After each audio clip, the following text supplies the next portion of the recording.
Today we are talking about an agent-based model developed to support a role-playing game. This model is specifically designed for stakeholders in land management and fire prevention at the municipal level. With four distinct roles: farmers, forest technicians, municipal managers, and private forest owners. The model simulates the long-term effects of decisions on the forest and pasture management, focusing on, fire hazard and allowing players to test various strategies within an economically constrained environment. Additionally, it lets players to explore diverse climatic and economic scenarios, capturing the dynamics of a valley in northwestern Italy. So, before our chat, could you please introduce yourself and tell us a bit about your background? Yeah, hello. I'm Ingrid Vinja. I am a researcher at the Norwegian Meteorological Institute. But actually, the model we are talking about today is a model I've developed during my PhD at the Turin University and Polytechnic. So, to start, could you outline the primary objective of this model? What specific aspects of land and fire management does it seek to address? How does it capture the impacts of different decision-making approaches on fire hazards? Yeah, so as you said, this model was specifically developed for supporting a serious game.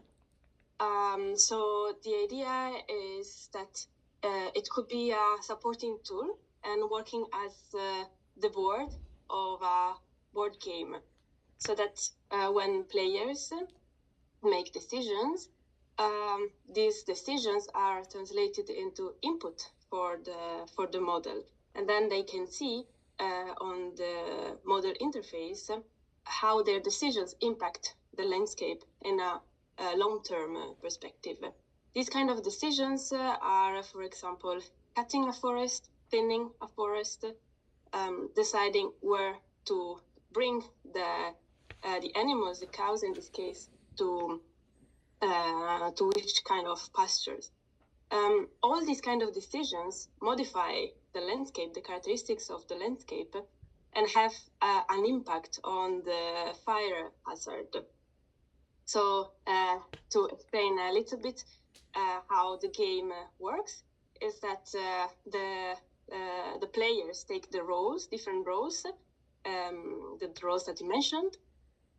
They discuss together. Each role has some different actions that can be performed, and round after round, the years go on. The landscape is modified, and at some point, some ignitions can start. And how the fire will behave on the landscape will depend on the decisions that they have made. What were some of the biggest challenges in, developing this model? Was it difficult to accurately simulate the complex dynamics between stakeholders and their decisions on fire management and prevention? Yeah, so I would say that the main challenge in this case was to find the right balance between accuracy and the model being realistic and the model being simplified enough to be used as support for a game. It's not always easy to find this right balance, especially when developing games in general, I would say. You need the model to realistically represent reality, so that the stakeholders that are in real life involved in this kind of dynamics, and they know them very well, they recognize in the model. But you want also the model to be simple enough, so that it can actually represent simplified word, and a word that you can play with without too many details, and that would be that would make playing and simulating long-term effects taking too much time or needing too much detailed knowledge and skills on the side of the stakeholders. So that was the main challenge. Another one I would say was to make this model usable not only by researchers, but also by people working as practitioners and stakeholders in land management. So these models have a lot of buttons, a lot of inputs that can be added during the simulation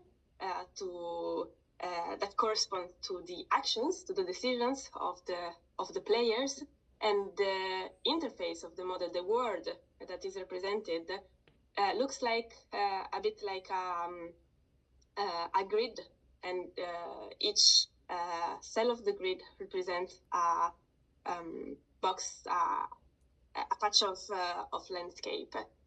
So making also the word speaking to the players, so simple but with enough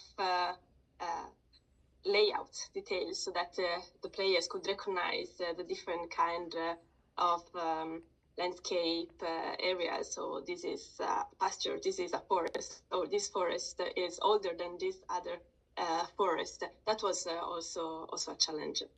Moving on to the insights gained, what key patterns or behaviors have emerged from the model analysis? And have you observed any surprising trends in how different stakeholder decisions influence, fire hazard levels? Yeah, so I would say that the main insights in this case are more related to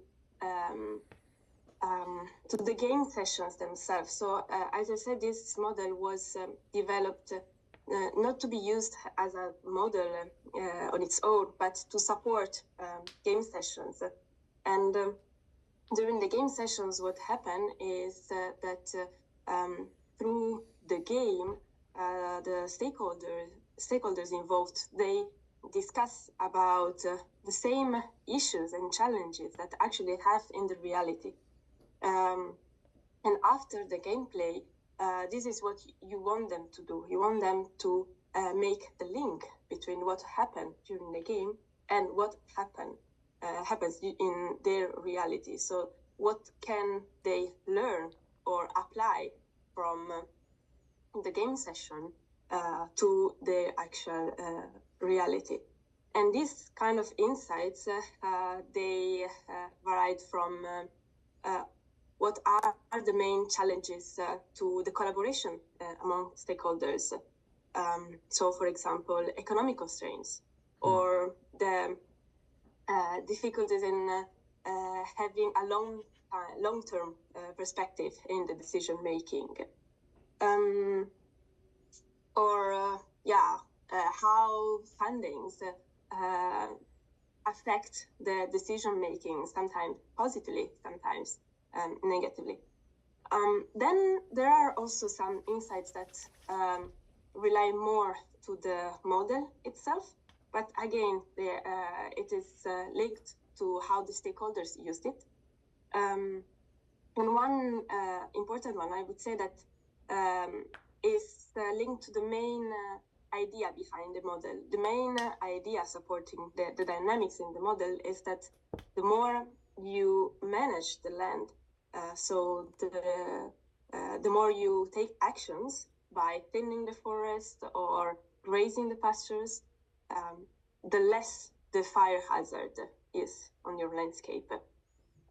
This is supported by the literature, but also by local forest technicians that they participated in developing the model. But in the game, this creates a kind of imbalance between the different purposes of the stakeholders involved. Because, for example, for the members of environment associations that exist in the area where this game was tested in the Italian Alps.